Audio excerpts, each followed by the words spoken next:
Mateus capítulo 5, verso 3. Você que for achante, se coloque de pé.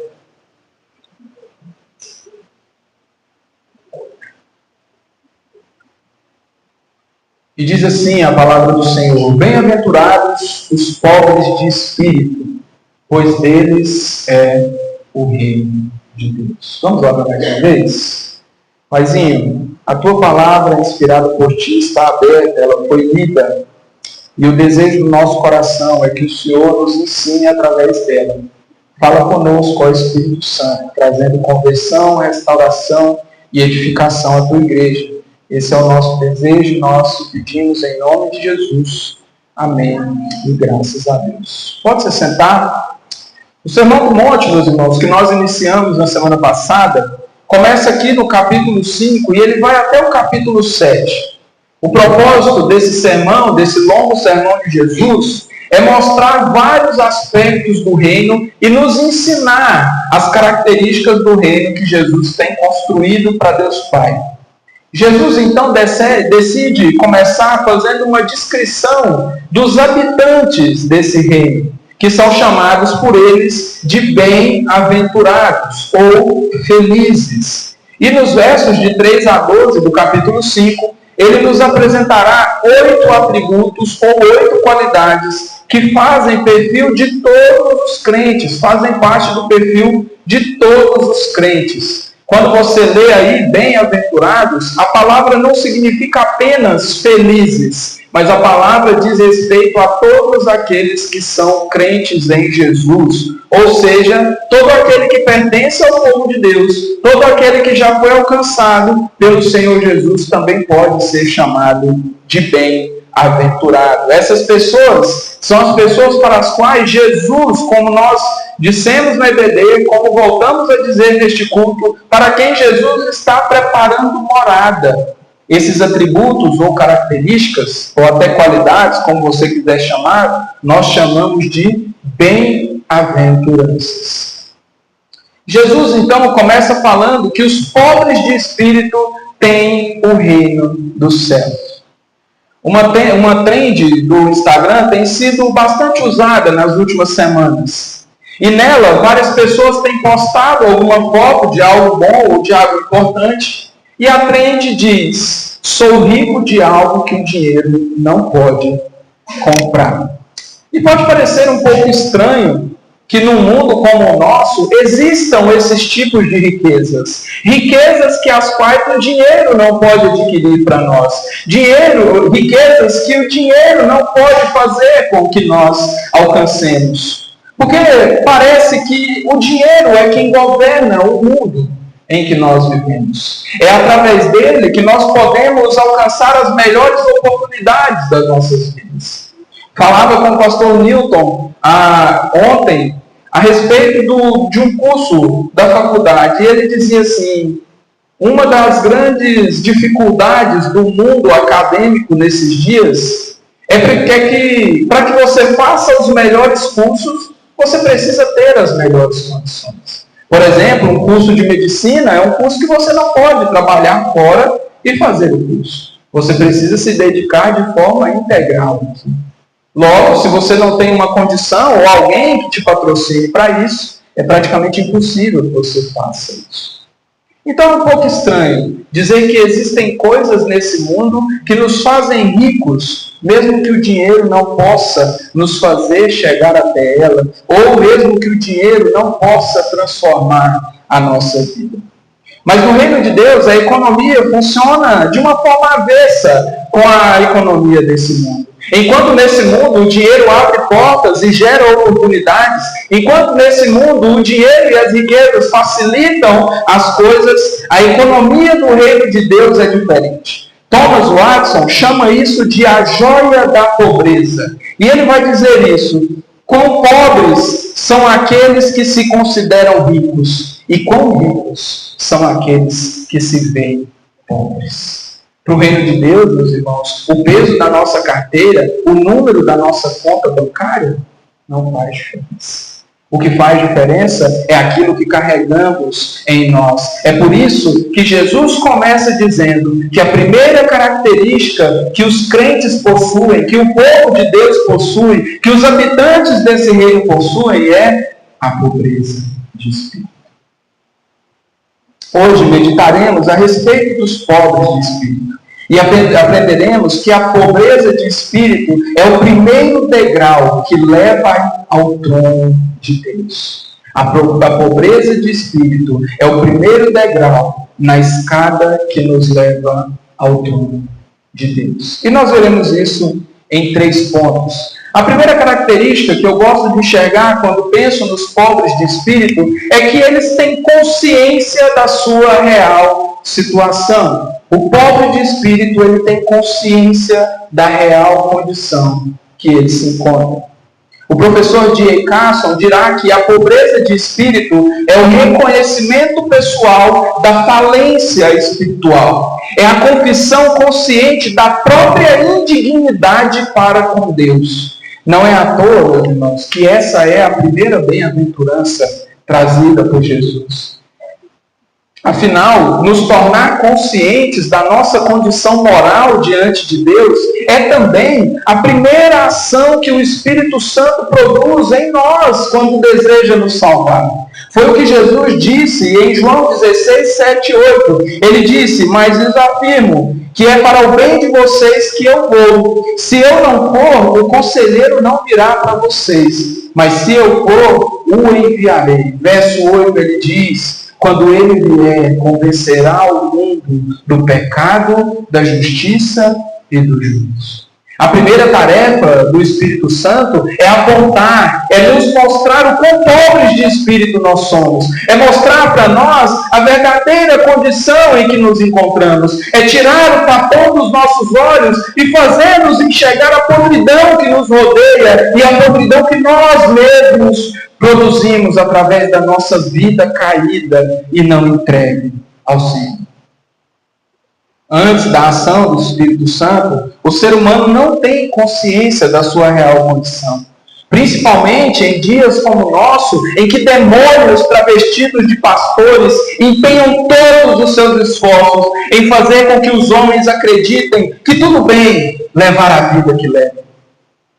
E até encorajam as pessoas a permanecer nesse estilo mal de vida. Um estilo que está longe dos padrões apresentados pelo Senhor. Esses homens, com suas mentiras, fazem com que as pessoas estejam cada vez mais distantes de descobrirem o emaranhado de pecados em que estão metidos e a podridão da vida que levam. Como bem disse o meu amigo Brendo, que pastoreia a igreja de Morrinhos, esses homens são anestesistas do próprio diabo. E com pequenas doses de tudo é certo se te faz feliz, eles fazem com que as pessoas caminhem sorrindo e cantarolando para o inferno, satisfeitas com suas condições, sem saber para onde caminham e como está a sua vida. Ter a real consciência da condição que temos é indispensável para uma mudança eficaz de situação. Lembre-se, por exemplo, do mito da caverna de Platão. Pessoas que nasceram e foram criadas numa caverna nunca tentarão sair de lá. Nunca tentarão mudar ou melhorar a sua condição de vida enquanto não descobrirem que vivem em más condições. Pense, por exemplo, em uma criança que nasceu presa em uma jaula, que nasceu em um presídio. Ela não conhece o que é liberdade. E quando você fala sobre liberdade, quando você fala que há uma vida melhor, para ela é mentira. Um dos personagens do mito da caverna conseguiu escapar e conseguiu vislumbrar a luz do dia. E quando ele voltou para dentro da caverna, foi morto, porque as pessoas julgaram que estava louco, que não sabia o que dizia e que aquilo que tinha vislumbrado era uma mentira. A mudança de vida, meus irmãos, passa por reconhecer a vida má que levamos. Passa por reconhecer a necessidade de mudança. E enquanto os nossos olhos não forem abertos pelo Espírito Santo, não há como estabelecer uma mudança de vida, porque nós nunca julgaríamos que há necessidade de uma mudança. Os pobres de espírito são bem-aventurados porque, antes de tudo, se tornaram conscientes da real situação que tinham, notaram que eram pecadores, notaram a podridão que assolava as suas vidas, perceberam que o destino da vida que levavam era tão somente a condenação. E só assim eles puderam ter acesso a uma situação que transformaria a vida deles de forma eficaz. A segunda característica que eu vejo nos pobres de espírito é que, além de conscientes da sua real situação, eles são dependentes do poder de Deus. Ao se tornarem conscientes da sua real situação, o ser humano se preocupa em mudá-la. É como quando você descobre que há uma infiltração na sua parede. Você começa a pensar em como consertar aquilo ali. Você começa a fazer orçamento, você começa a ver os materiais, a contratar uma mão de obra. Assim também é a vida. Quando nos damos conta da situação em que estamos, do laço em que estamos metidos, nós nos preocupamos em melhorar essa condição. O ser humano, em sua maioria, pensa sobre a eternidade e procura meios para que, quando essa vida cessar, quando os olhos se fecharem para esse lado da eternidade, eles se abram em um lugar melhor. Ele procura encontrar algo bom do outro lado dessa vida. Muitos se apegam à religião e buscam, através de suas práticas, conquistarem o bem-estar na eternidade. Outros confiam em suas riquezas, como o jovem rico que vimos há alguns sermões atrás. Alguns se apegam à sua honestidade e outros se agarram à fé de pessoas queridas. Alguns dizem: eu não preciso mudar de vida, minha mãe tem orado por mim, minha avó tem orado por mim.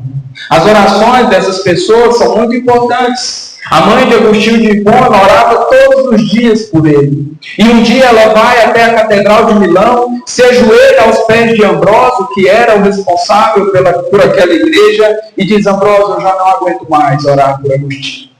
Eu oro todos os dias e nada acontece. E Ambrósio acolhe aquela mãe em desespero e diz: Mônica, vá em paz. Deus não há de desprezar as lágrimas de uma mãe.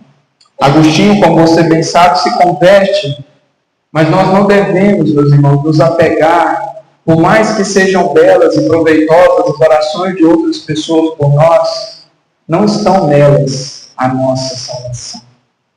E aqui está o sentido mais pleno de ser bem-aventurado por ser pobre de espírito.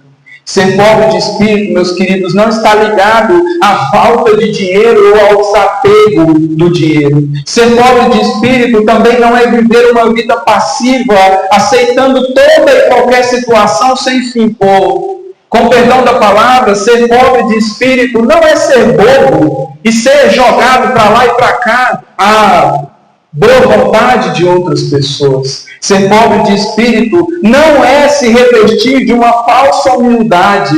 E aqui eu gostaria de contar uma história para você do Dr. Martin Lloyd-Jones, que fala um pouco sobre essa experiência. Ele diz assim: lembro-me de certa ocasião em que fui pregar em uma cidadezinha. Quando cheguei no sábado à noite, um homem já estava à minha espera na estação. Imediatamente ele pediu para que carregasse a minha bagagem. Na verdade, ele quase a arrancou da minha mão. Em seguida falou mais ou menos isso: sou diácono da igreja, onde o Senhor irá pregar amanhã.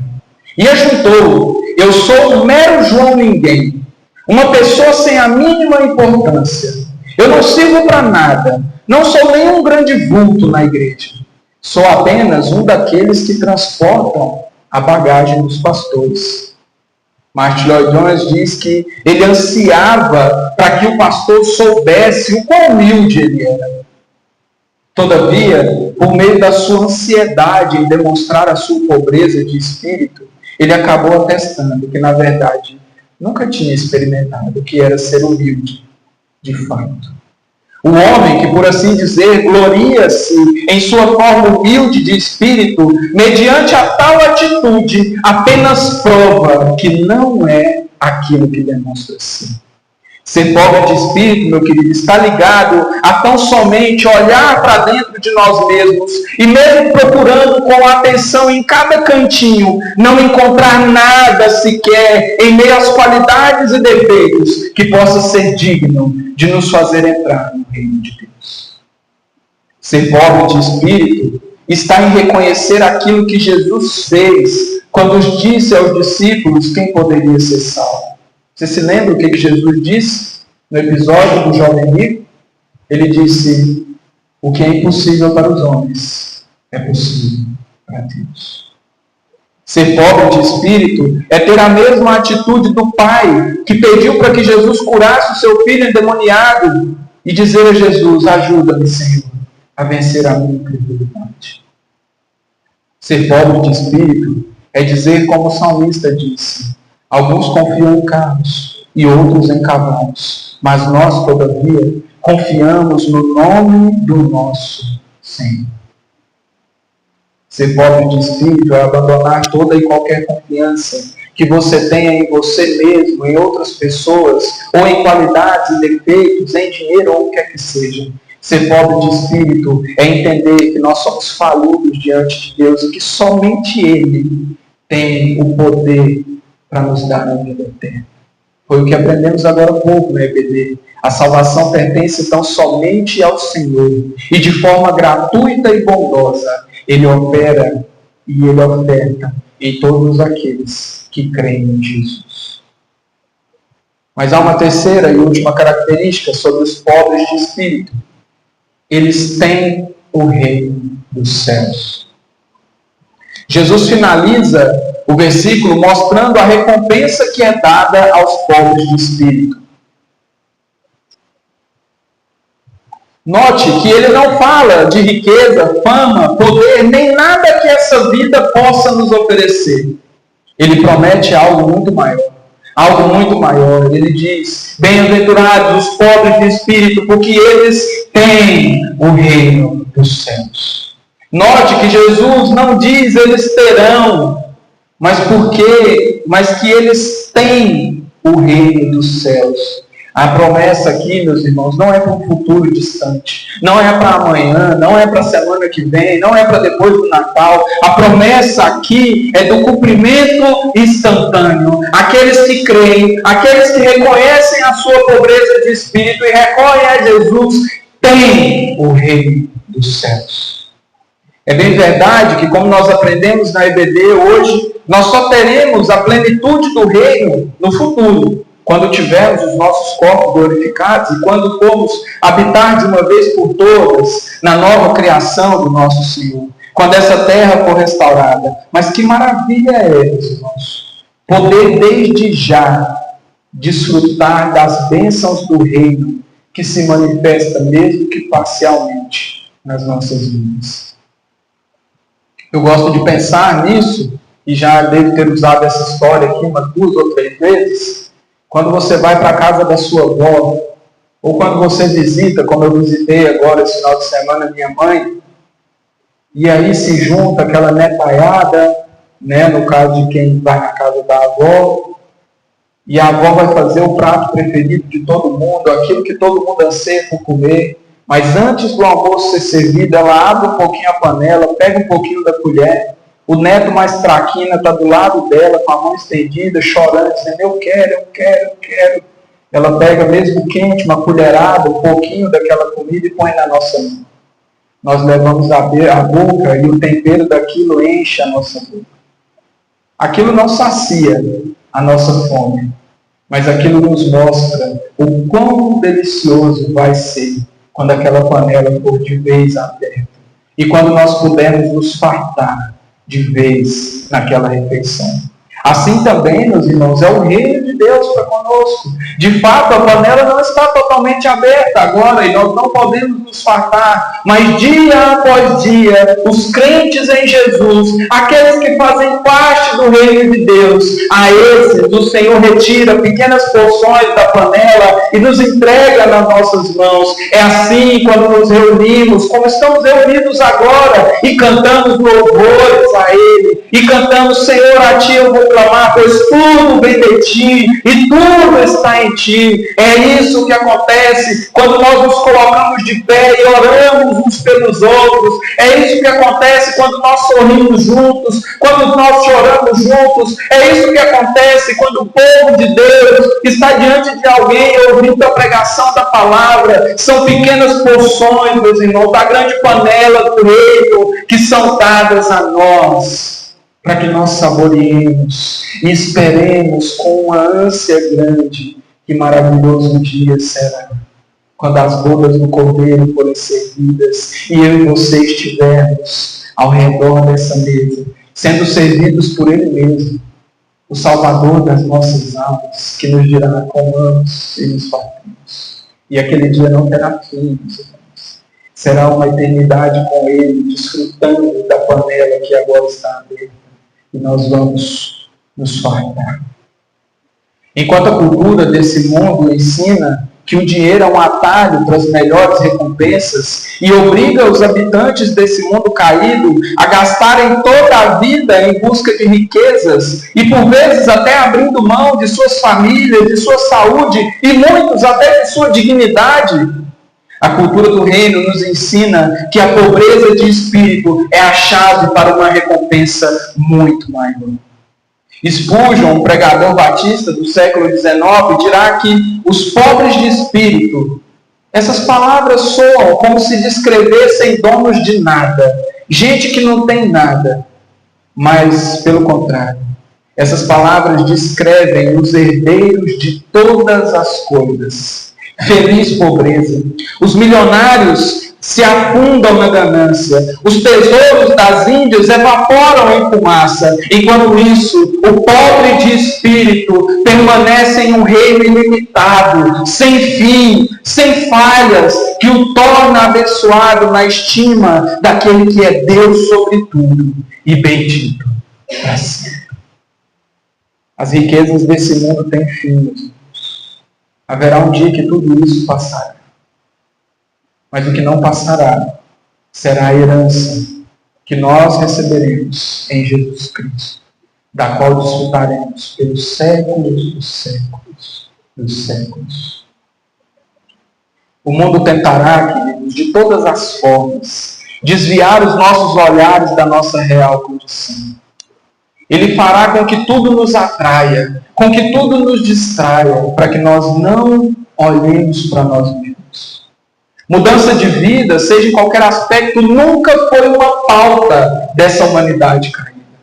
O discurso é sempre que precisamos aceitar a nós mesmos como somos. Ou que, se algo está errado em qualquer outro lugar, menos em nós mesmos. A cultura do mundo nunca fará você olhar para dentro de si e encontrar os erros e as falhas que o Senhor, que sonda os nossos corações, conhece. Vai nos cegar quanto a isso e nos impedirá de ir a Jesus como Nicodemos foi naquela noite e ouvir do Senhor: é necessário nascer de novo. O mundo tentará nos fazer crer que somos autossuficientes e que temos o poder necessário para salvar as nossas vidas. E assim nos impedirá de dizer como Pedro: Senhor, para onde iremos nós se só Tu tens as palavras de vida eterna? O mundo tentará nos seduzir, meus irmãos, com riquezas e recompensas dessa terra, fazendo-nos gastar todo o tempo, todo o recurso em vão, ou como dirá o velho Salomão, fazendo-nos correr atrás de vento, dar voltas em círculos como um cachorro que corre atrás da própria cauda sem chegar nunca a um objetivo. E assim, sendo seduzidos pelo mundo e nunca olhando para nós mesmos, nunca nos arrependendo, nunca olhando para o Senhor e dizendo: Senhor, eu só tenho destino porque o Senhor é o destino. Nós jamais ouviremos de Jesus: venham, benditos de meu Pai, recebam como herança o reino que lhes foi preparado desde antes da criação do mundo. O Mestre chama hoje, querido, E se você ainda não se tornou bem-aventurado, se você ainda não reconheceu a sua pobreza de espírito, se você ainda confia em carros, em cavalos, se você ainda confia em riqueza, em poder e em status, se arrependa hoje. Entenda a pobreza em que o seu coração está mergulhado. Clame a Jesus. Coloque a sua confiança nele. Ele te chama hoje. Confie em Cristo. Abraça a sua pobreza e se torne co-herdeiro com ele do reino que ele mesmo está. Amém.